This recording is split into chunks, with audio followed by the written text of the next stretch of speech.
నిన్నంతా కూడా చాలా చోట్ల మూసీ నది ఉధృతంగా ప్రవహించి రాకపోకలు నిలిచిపోయి ముఖ్యంగా ఎంజీబీఎస్లో అయితే ఈ సమస్య తీవ్రంగా ఉంది.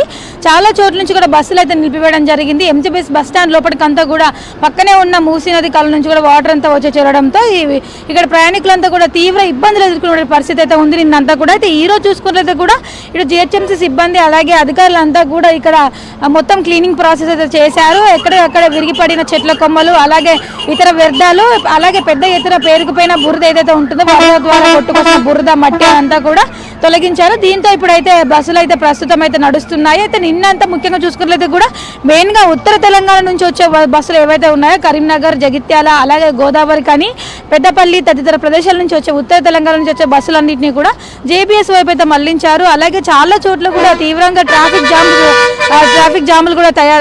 జామ్ కూడా అయ్యింది. అంటే ఇటువైపుగా వెళ్ళే వాహనాలన్నింటినీ కూడా మళ్లించడంతో కూడా తీవ్రంగా ట్రాఫిక్ చిక్కులు అయితే ఏర్పడ్డాయి నిన్నంతా కూడా.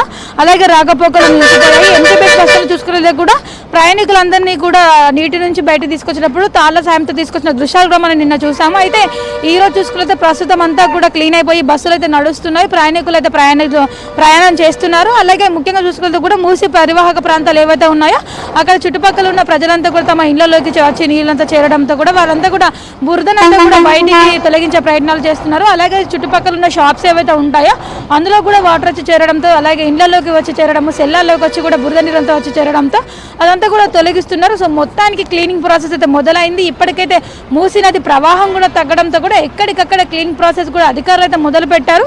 ఇప్పటికైతే ఎంజీబీఎస్ అంతా కూడా క్లీన్ అయిపోయి ఇప్పటికైతే మళ్ళీ బస్సులన్నీ కూడా యథావిధిగా సాగుతున్నాయి.